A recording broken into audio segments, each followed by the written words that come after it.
Time is a flat circle, and we are all stuck in it. We're going to talk about a lot of the stuff and dialogue around True Detective Night Country, stuff that's happened just in the last 48 hours or so, as we're recording this.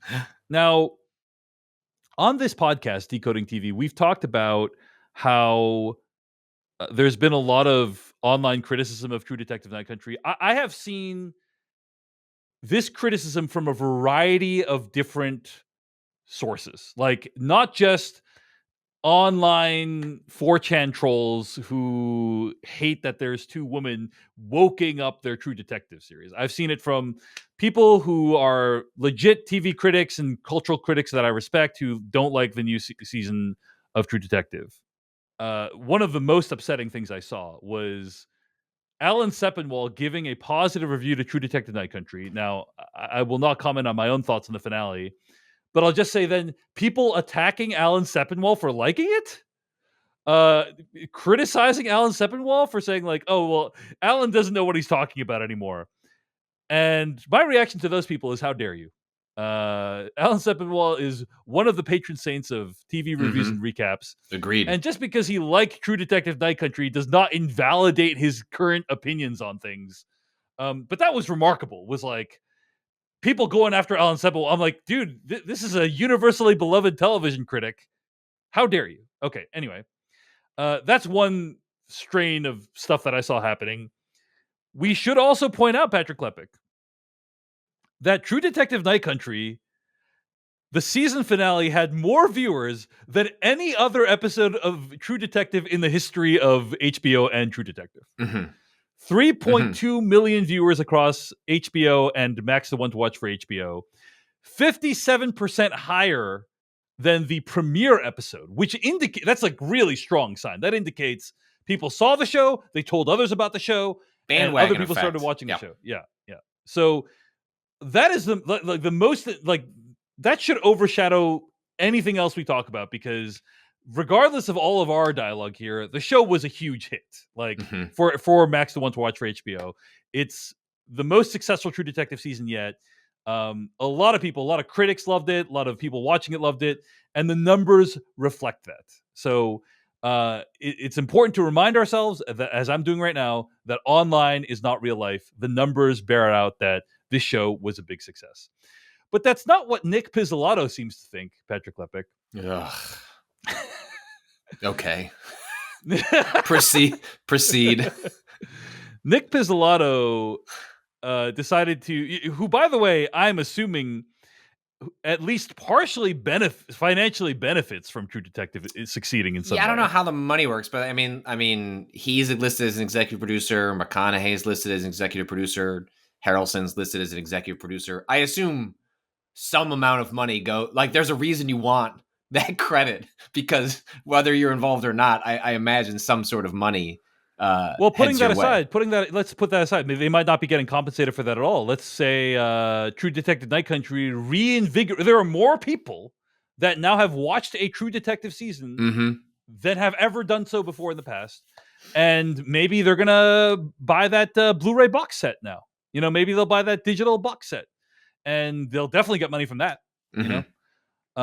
So anyway, Nic Pizzollato decided to use his time this week when he should have been celebrating the show that he spawned, notching its greatest ratings ever, reposting on Instagram people who hated True Detective Night Country. Zero subtlety whatsoever. We vaulted on the last time we talked about this. He's in the comments, and it's like, all right, he's liking, like, all right. Right. Sometimes people, even when they're doing disgusting things, at least have the decency to hide it in the likes, so that you gotta dig for it. Right, like he liked a bad post or something. Or maybe Patrick Klepek earlier on when he's posting on Reddit or whatever, he had a bad day. He was grumpy. He was grouchy that day, and he made a post. No, he's not. I mean, he's definitely still grouchy, like a baby. Still grouchy. He's definitely still acting very childlike, but he now clearly has his wits about him. Here is one of the several Instagram stories he reposted. He reposted somebody else. So somebody else wrote this on their stories, and then he reposted it. Just want to send love to Nic Pizzollato. I can only imagine how it feels to have all his classic dialogue butchered and misappropriated like it was last night on the season finale. And the interview where she, Issa Lopez, says they exist in the same universe. No, they do not. Last night's finale was some of the sloppiest writing I've ever watched. So insulting to call it True Detective, and beyond disrespectful to invoke the phrase "time is a flat circle." End quote. Anyway, this goes on for a whole other page of stuff. But yes, he is not handling this well, Patrick Klepek. He's not handling this well. It is a terrible, cringy look. Any thoughts on this whole situation, the discourse around True Detective, before we actually get to what happened in the finale? Yeah, on one hand, I believe early on, especially with the way folks were, going on places like Rotten Tomatoes, it was very easy to hand wave a lot of the most toxic criticism of the show as coming from very, ugly corners of the internet that were upset over two, women leads, a focus on indigenous people and cultures, and like, all right, they're like, they don't have their two manly men talking in their cars, and like, that's okay. I've seen this show before. I come from video games. I see this happen all the time. It's a very familiar story. But what's so odd about the arc of this show is exactly what you said earlier, which is it got this bandwagon effect. A lot more people started watching it that I think started watching it because other people were watching it. And I could just notice this happening in my own online circles, just like casually scrolling through, a Twitter or a Blue Sky. It's like more people, I can tell that more people are watching this. I could tell that more people were watching it. I couldn't tell if more people were enjoying it. I can't quite pinpoint what happened here. I can't like really unpack. Like, you and I have been sending each other different like tweets or like places from other social media. Like, there was somebody, not a TV critic, works for Vox.com. I don't need to name them. It doesn't matter. But like, I'm just mentioning them as like a notable publication. They're a notable figure. And like, this is the worst television show I've ever seen. And your response was exactly right. They need to watch some more fucking television because we're going to get into it, like a flawed show, lots of legitimate criticisms to unpack and talk through and wonder about. But there's just something about this show that attracted so much disproportionate interest that I just can't. Maybe it's the same way the Super Bowl. We desire moments to talk about as a monoculture, and sometimes those happen in the biggest possible form, the Super Bowl, and then in smaller pockets. And the fact that HBO is one of the few places that remains committed to more or less the weekly drop allows people to, like, you can't join something to be interested in watching or even just to hate watch if it all drops at once. If 8 episodes drop at once, you have a moment to become involved, which is that first week, maybe the week after, before we move on to the next amorphous thing.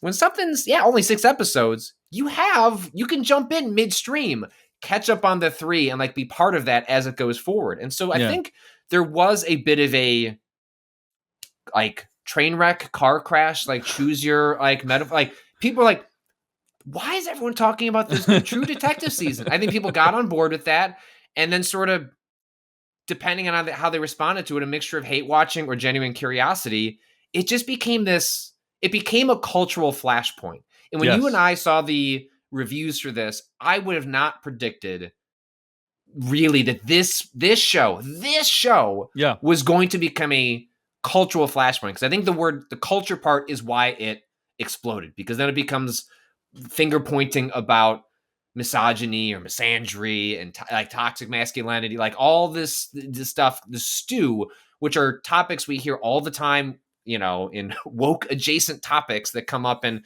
various form of culture.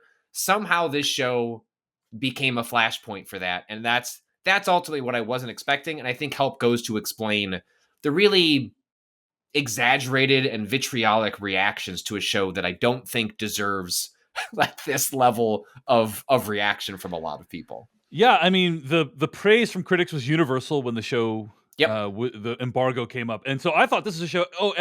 This is a show that everyone in the culture is going to celebrate, like everyone's going to love, and it's interesting to see how it's been received so drastically differently by different different people who often have similar opinions about things. Yes. Different people who often are like, hey, Succession, great show. Like everyone's like, this is an amazing show. And then like now those same people, some of them think this is freaking horrible. And some of them think that the True Detective Night Country is amazing. A couple of other things also helped it, obviously. The return of Jodie Foster to like a major acting role, the return of True Detective, a series that many people thought might not exist anymore, and also the fact that there's a central mystery to the show that promised some kind of resolution, which we will discuss momentarily, in its final episode, right? And those things all converged, in addition to everything you said, I think, to make it so that, yeah, this was a thing that a lot of people talked about, a lot of people are interested in, and all that said, I think we can all agree that Nic Pizzollato is not acquitting himself well in this situation. Would you say that's the case, Patrick Klepek? No, he's seen chronically online in the worst possible ways, and the kind it's one thing to be critical of a work that is, and I can understand having strong opinions about a